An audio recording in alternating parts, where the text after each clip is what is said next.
cut right above the node.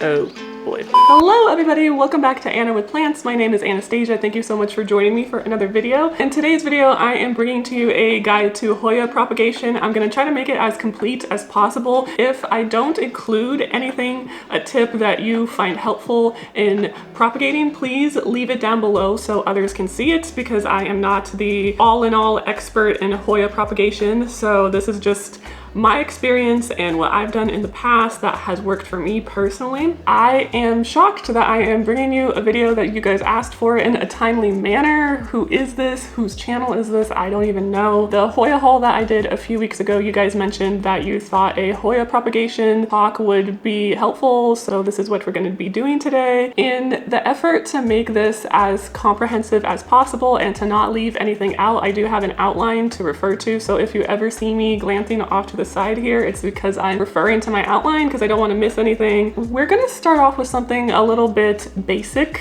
to start off the video, but I'm going to be talking to you like you are super new to Hoya and you don't even really know that much about them. I'm just going to be taking it down to like the beginner of all beginner things when it comes to Hoya, so hopefully you guys understand. We're going to be talking about the anatomy of a Hoya plant because I'm going to be tossing out a lot of terms to you in the propagation tutorial that if you guys don't understand what I'm talking about, it's going to be a little bit hard to follow. So I thought the thing that makes the most logic is to talk about the anatomy of the Hoya plant. Pretend this is a full plant with a root system. I accidentally rotted this Hoya, dry rot probably not too long ago. So I'm actually going to be doing the propagation with you guys on camera. Not all of us learn by just being talked at all the time. Sometimes it's helpful to actually see it happening before your eyes too. So that's why I am going to talk and also do it while I'm talking, so you guys really understand what I'm talking about.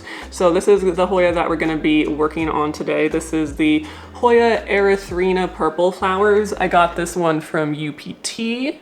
This is what I'm going to be using to talk about the anatomy with. I am going to start off really basic. This is the stem of the Hoya. The stem will run all the way through the plant, and that is where the leaves will come off of. The tip of a Hoya leaf is called the apex, technically, and the part of the Hoya leaf that connects to the stem is called the base. So anywhere between the apex and the base of the leaf is called the leaf blade. Those are the technical terms of the entire leaf here. Also, sometimes you'll hear people talk about margins.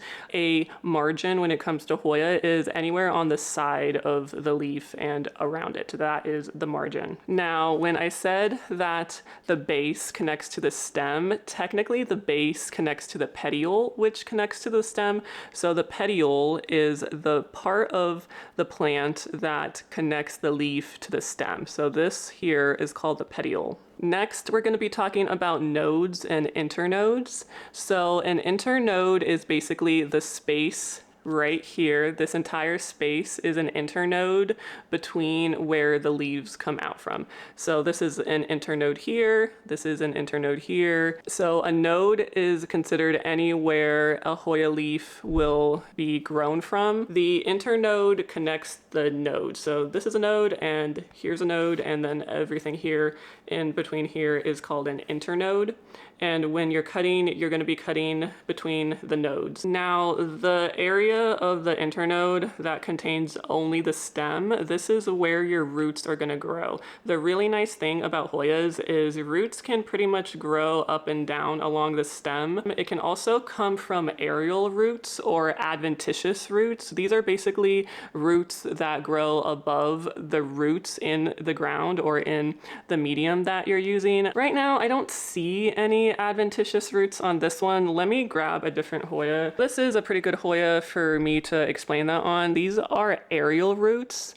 When you have a cutting that has these and you put these in the medium, these will start to root. Anytime you see these help you root out and just ensure that the cutting is going to grow roots. However, you don't always need these roots in order to grow a cutting. Like I said, a cutting can grow roots all the way along the stem here. Hopefully that's not a lot of terms tossed at you all at once. The most important thing to get from is you need a node in order to grow leaves. I'm gonna also be be very briefly touching on the growth pattern of Hoyas because I think that's also important to cover before we get into it. Hoyas sprout new growth from growth points, and these growth points are always going to come from a node. That's why you always need a node in a cutting. This was the original leaf, and then it sprouted a new growth point right in between the part where the petiole meets the stem. That part over here, those are very common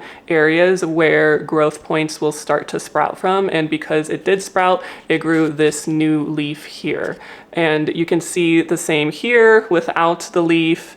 Petiole, stem, and then there was a growth point right here where a leaf used to be. So the growth points will always come out on either side of the stem at a node only. Next, this entire thing is technically called a tendril. Tendrils are basically like a vine. Initially, this Hoya was only this portion of the bottom of the plant, and then it grew this long tendril. The tendrils are going to contain nodes. Those nodes are going to grow leaves. With the Hoya anatomy out of the way, I'm going to be briefly talking about some supplies that you might need in order to propagate, and then we will finally get into the steps to propagate a Hoya. So this is basically what I use to propagate. If you ask a lot of other people, it's gonna kind of change. A lot of times people will choose to propagate in a small container like this. I do suggest that your containers be clear so you can monitor any roots that start to grow along the side of it. But basically any small container with preferably drainage holes would work. Again, you don't need drainage holes in particular, but this is just kind of like a common container to use. If you want to add humidity to your cutting, you can also provide your cutting in an enclosed space. So that can either be a dome. You can use this container with a dome to provide more humidity. You can also put a ton of these in like a large box and close it off. When I want to use humidity on a lot of cuttings of a particular Hoya, I'll put it in one of these takeout boxes. This is literally a takeout box that I had, and I'll put the medium in the bottom, and then I will just close up the box and you have a container here. This is more so for like the tinier cuttings. You obviously can't put like the larger cuttings in here because it's too short, but you kind of get the idea. One other method that I've been using a lot that I like is actually water propagation in these flower vials. This is actually super handy. It is a little bit of a pain to have to go through and top up the water to each of the propagations, but I think it's just super handy to use. This is what the vial looks like. So you just put the water all the way up to the top, and then there's this hole right in the center that the stem is going to go through. You cap it and you have your cutting in here. If you'd like to see one in action, this is what one looks like. I have this cutting in here. These are where all of the roots have been growing, and then the cutting actually started to grow new growth here. So that's how those work. I just put them in like a clear, I think this is a quart size container, and these are just all of my props that are in these vials. So I think this is kind of like a handy way to use these. Also, if you have a shop and you have to transport the cuttings in like a box over a distance, these are great insurance because it isn't going to dry out. Oh, and I totally forgot to show you. So for this container, I actually prop chain of hearts, and so I just wanted to show you that real quick. They've actually grown out quite a bit, but you can see my idea before is I propped a ton of tiny little cuttings through here, and then they took, and then now they're kind of beginning to grow down. But it started out as an enclosed container like this, and you can totally do this with Hoya as well. Now you're gonna also need your preferred medium that you want to propagate with. And now when it comes to preferred mediums for propagation in Hoya, everyone has their preferred way to do it. So I'm gonna talk about some of my preferred ways to do it, but just know that it's not totally inclusive. Like I said before, I like to use water. That's a really easy one. The other medium that I will propagate with is my tree fern pond mix. You can just see there's tree fern fiber in here, there's pond, there's leca as well, and I also added some moss. There's some pieces of moss in here because you want a mix that's not going to dry out so easily. So the last bits that you're going to need is you're going to probably need plant tags. I am infamous for never labeling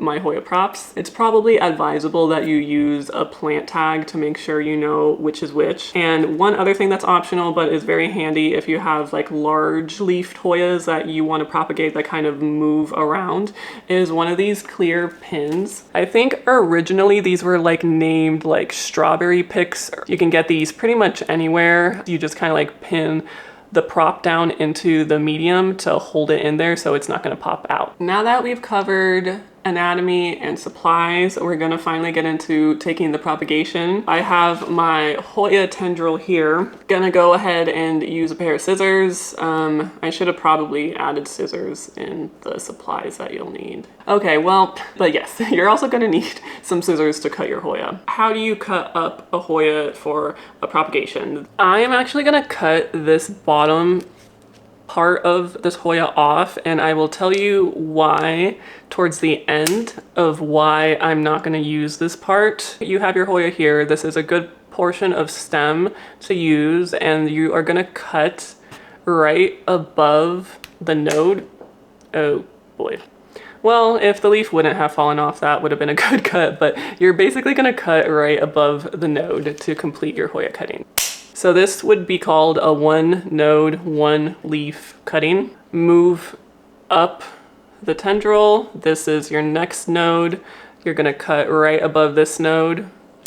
This is your next cutting. Now things get a little bit interesting here. Even though you don't see any leaves at this node, this is technically still a node. So if you insist, you can actually cut this and this entire cutting, because this is technically a cutting since it includes a node, you can prop this as a stick and you can technically grow it out of a stick. It just takes much longer. So we're all done cutting this tendril into props. Step one is done. We have taken our cuttings. Step two is optional, but I know if I don't leave this in here, somebody is going to comment about it. Step two is to callus. And I know that I say that's optional. For some people, callusing is an absolute must.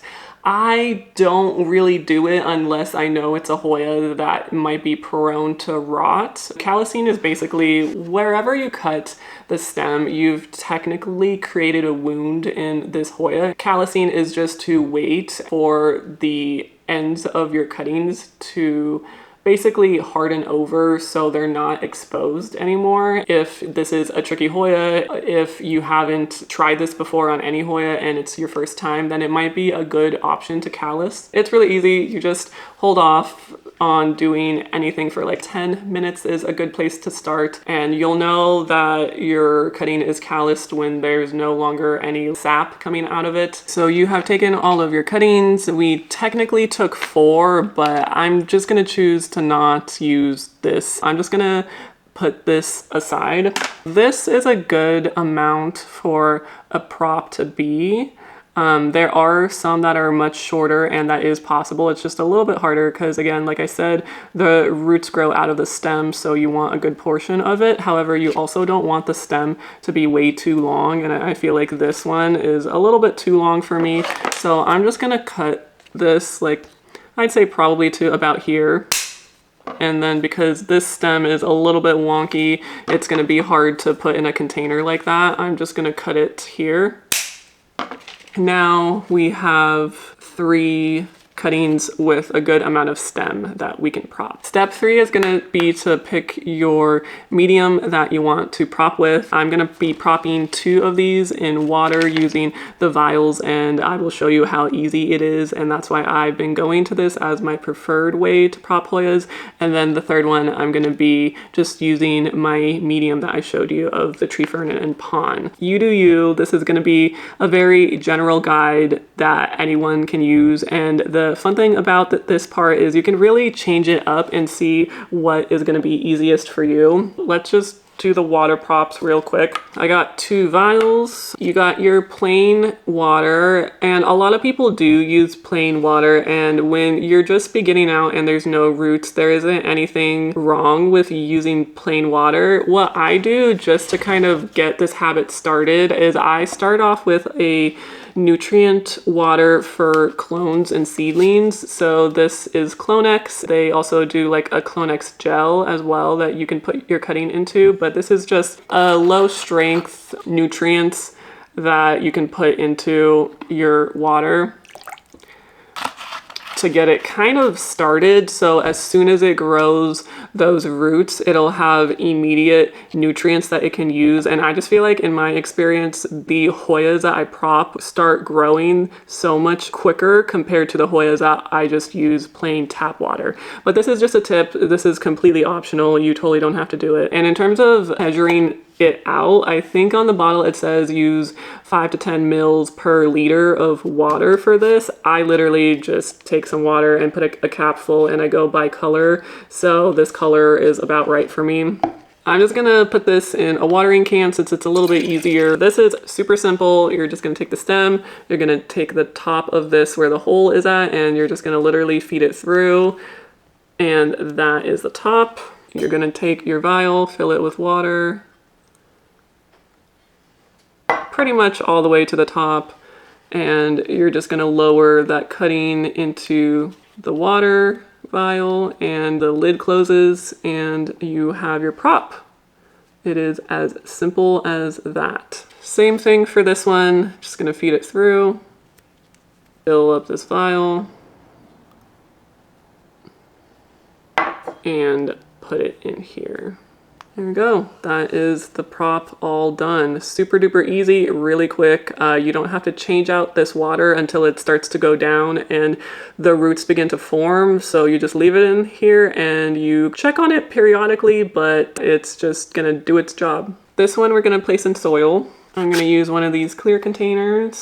Now this is another tip that I'm gonna give you guys. Dip your cutting in rooting powder before you pot it up. Rooting powder basically has an ingredient in it called indole 3-butyric acid, which just kind of helps kickstart the rooting process for Hoyas. It makes your cuttings root that much quicker, and you also grow a lot more roots along the stem.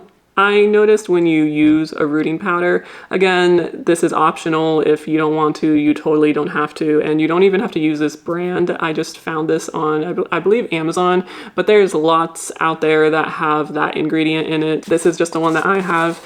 And a lot of the powders just kind of look like this. You're just gonna take your cutting and then you're gonna dip the stem into it. And it doesn't have to be totally coated. You just want the powder to cover the stem like so, all around it. And I'm just gonna set this aside, and that's all you do. It's a really quick, easy first step. You're gonna take your mix and you're gonna fill this up. I usually, in my mix, like to put some of those clay pebbles down at the bottom. This is just another optional thing that I do. I'm just gonna put some substrate a little bit halfway, and I'm gonna stick the cutting in the middle as best as I can, and I'm putting medium all around it and packing it down. You also want to check for air gaps. Make sure that there are no gaps in that substrate and it is all packed in there pretty well. That looks good to me. So the last, again, very optional step that you want to do is take a clear propagation pin. You're basically just going to pin it along the petiole of the cutting, so right in between the stem and the leaf, and you're going to secure the cutting in there. So now the cutting is not gonna move around in the substrate as much. Be aware that once it does take hold, you're not gonna need this anymore, so you need to take it out because a growth point might grow underneath it and that will obstruct it. So just FYI. And since I already have a label for it, I'm just gonna stick the label in here, and we have our cute little cutting all pot it up. Okay guys, so we have our 3 cuttings. 2 are gonna be water propping, 1 is gonna be the soil method. I just really wanna run through some other mediums quickly that are popular that I have used in the past or I have heard other people using. So the first one I wanna talk about is moss. Moss is super common to use and some plants do really well in it actually. I would say the biggest tip when using moss is to always keep the moss moist, because if it dries out, then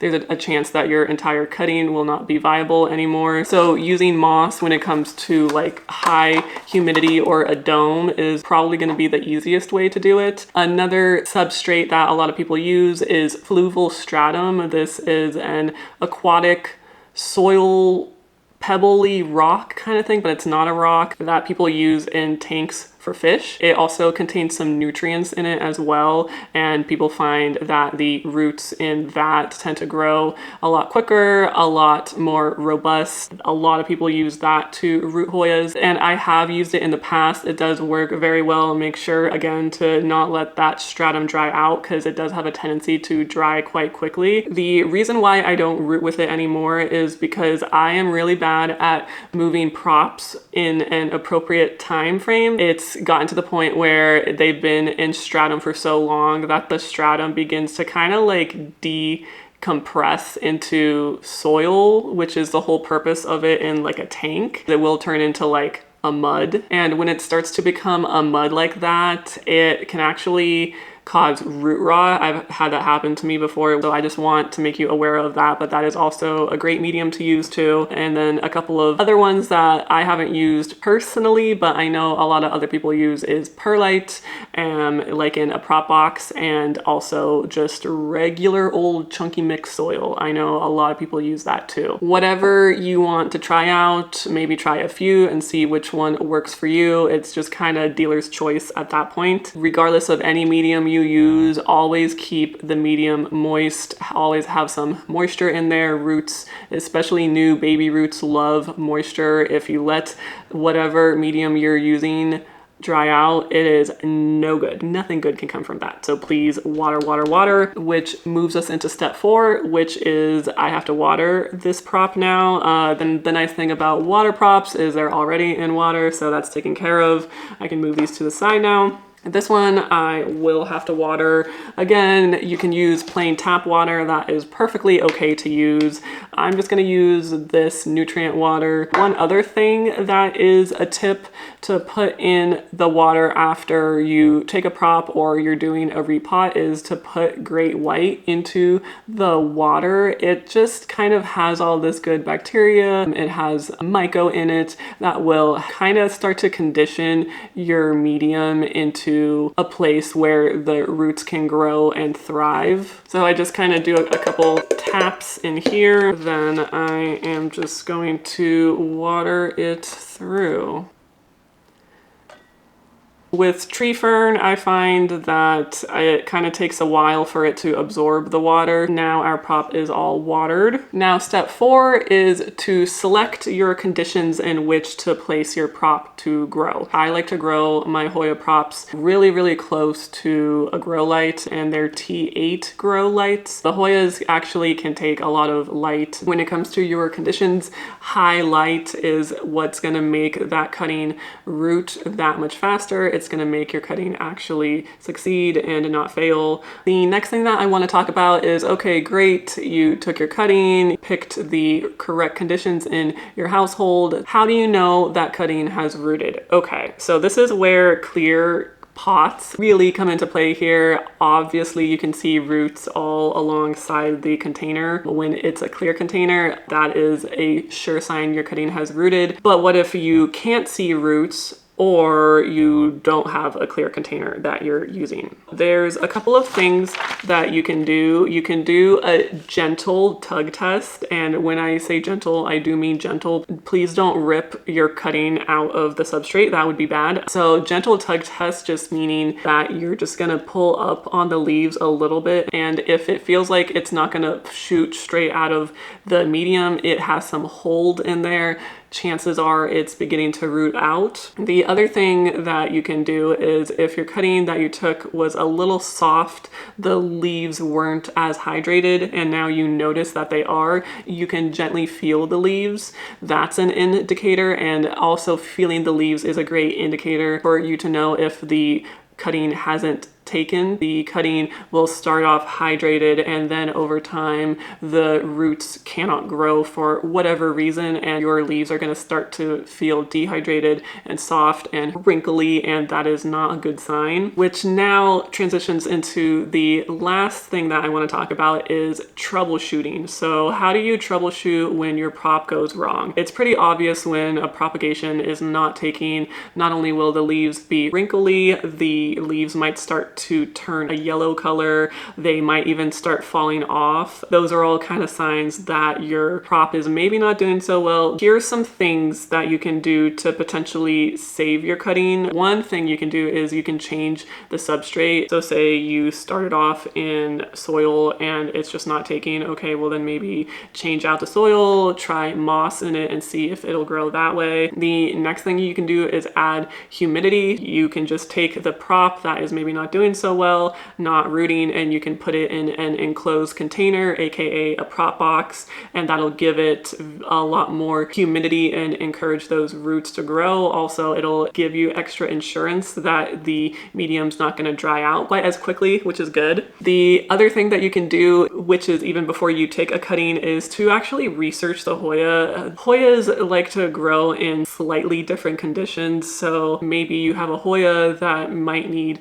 more heat in order for it to root. Tailoring your conditions to that specific hoya that you're growing might help it out if it's a little bit of a tricky hoya to prop. The fourth tip is to increase the light. Maybe you decide to put it in a dark corner for whatever reason and it's like far back out of a window and it's not really getting enough light. It's too dark. You kind of need to move it in higher light. So that is another thing that you can do to help out your prop. The next thing is checking for viability. So this is when things really take a turn, really go wrong. You're starting to get the leaves falling off, they're starting to yellow, whatever have you. You can check for viability, and this is another thing when you actually do the cutting way back in the beginning. If you don't see this, then you shouldn't use that cutting in the first place because it's not going to take, and that is why I chose to not root this cutting. This is the bottom of the hoya that was rotted, and I noticed immediately when I took that first cutting it was not viable. And what do I mean by viability?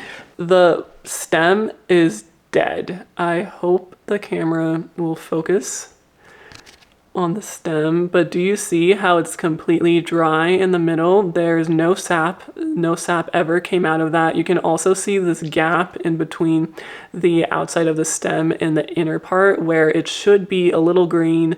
It should have sap coming out of it. This cutting here, you can see is light green, whereas the bottom part is like totally dead and you should not root this. This cutting is not viable. No roots are going to come out of it. So unfortunately, this was not a viable cutting. Kind of tip that if your specific cutting is just taking forever to root is you can actually take an additional cut off of the bottom. Not only are you checking the stem to see if it's good, it might also just jumpstart the hoya. Sometimes hoyas are just kind of dormant. That cutting is dormant, and just taking a little bit of a trim off of it might give it the motivation that it needs to begin to root. I don't know.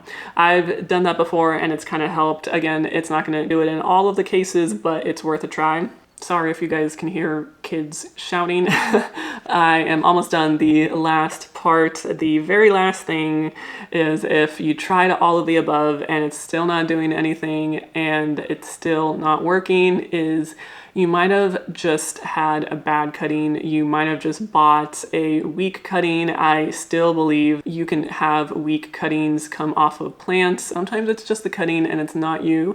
And so I've definitely had that happen to me, and I did rebuy a cutting from a different person and it rooted just fine. If it's been like months and months, even a year, it might just be that cutting, so don't feel too bad about yourself. So that does it for me. This is my guide to Hoya propagation. I hope that you guys enjoyed this video. I hope that maybe somebody learned one new thing that they didn't know before. Like I said in my last video when I talked about this, I think I just got to a part in my plant journey where I was like, oh yeah, Hoya propagating is so easy. It's a no-brainer, and it can be, but I think when you're starting off with this genus and you have absolutely no idea what you're doing, it can actually be kind of scary. I remember back in the day, it was scary taking my first Hoya cutting and allowing it to prop, just because the idea of roots growing out of the stem, I'm like, wait, you need like an aerial root. And so that's the nice thing about Hoyas. If I didn't mention a tip that you think would be useful to others,